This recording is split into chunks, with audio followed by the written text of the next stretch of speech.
So the Hoover sign is a way to detect a non-organic cause of weakness from an organic cause of weakness.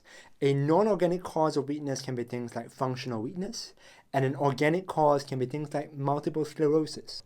Have a look at this example here. I'm going to put my hands below your heels. If I get you to lift your right leg as high as you can, that's great. I can feel the digging in your left leg coming down.